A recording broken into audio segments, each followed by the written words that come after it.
بسم اللہ الرحمن الرحیم نحمدہ ونصلی علی رسولہ الکریم۔ محترم سامعین، اللہ تعالیٰ سے امید کرتے ہیں کہ آپ سب خیریت سے ہوں گے۔ اللہ سبحانہ و تعالیٰ آپ سب کو اپنی حفظ و امان میں رکھے۔ قربانی کا بیان ہے جی۔ آج مسئلے آپ سے شیئر کرنے لگا ہوں قربانی کے حوالے سے، ان کو غور سے سنیں، اور جو ہے مستند مسئلے ہیں، علماء کی نگرانی میں یہ مسائل بیان کیے گئے ہیں۔ مسئلہ نمبر 1 ہے جی، قرآن و سنت میں غور کرنے سے معلوم ہوتا ہے کہ مسلمانوں کے لیے ماہ ذی الحجہ میں 10 خصوصی احکام ہیں۔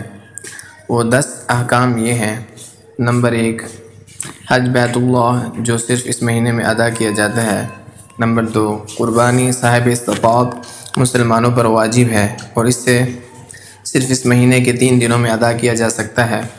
نمبر 3، عید الاضحیٰ قربانی، نماز، خوشی اور اللہ پاک کی طرف سے اپنے بندوں کی دعوت کا دن اسی مہینے میں ہے۔ نمبر 4، تکبیرات تشریق اس مہینے کے 5 دنوں میں نماز کے بعد تکبیر واجب ہے۔ نمبر 5، عشرہ ذی الحجہ کے روزے، یعنی اس مہینے کے پہلے 9 دنوں میں روزے رکھنے کا خصوصی اجر ہے۔ نمبر 6، عرفہ کا روزہ، اس مہینے کی 9 تاریخ جو یوم عرفہ کہلاتی ہے، اس کے روزے کا خاص اجر ہے۔ نمبر 7، 4 ایام میں روزے کی حرمت، یعنی اللہ تعالیٰ نے پورے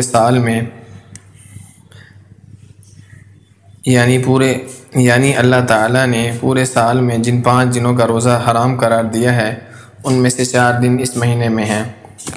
نمبر 8، لیلہ عشرہ کی فضیلت، یعنی اس مہینے کی پہلی 10 راتوں کی خاص فضیلت ہے۔ نمبر 9، بال اور ناخن نہ کٹوانا، یعنی جن افراد نے قربانی کرنی ہو ان کے لیے مستحب ہے کہ ذی الحجہ کا چاند نظر آنے کے بعد قربانی ذبح ہونے تک اپنے بال اور ناخن نہ تراشیں۔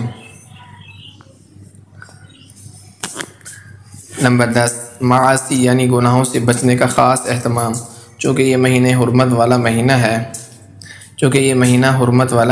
ہے، اس لیے اس میں ظلم اور گناہوں سے بچنے کا خاص اہتمام کیا جائے۔ مسئلہ ہے جی، جس شخص پر زکوٰۃ فرض ہو یا جس کے پاس 52.5 تولے چاندی یا اس کی قیمت ہو یا اتنی قیمت کا مال تجارت ہو، تو اس پر قربانی اور صدقہ فطر واجب ہو جاتا ہے۔ شریعت اسلامیہ میں قربانی کی بڑی فضیلت اور قربانی واجب ہونے کے باوجود نہ کرنے پر سخت وعید وارد ہوئی ہیں۔ محترم سامعین، ان باتوں کا اہتمام کیجیے۔ ان 10 دنوں کے اندر جن باتوں کا بتایا گیا ہے، ان پر عمل کر کے اپنی دنیا آخرت کو سنواریے گا، اور ہمارے چینل کو ضرور سبسکرائب کریں تاکہ اس طرح کی دینی اور اصلاحی اور اسلامی رہنمائی آپ کو اس چینل سے ملتی رہے گی انشاءاللہ۔ اللہ تعالی ہم سب سے راضی ہو جائے۔ جزاک اللہ۔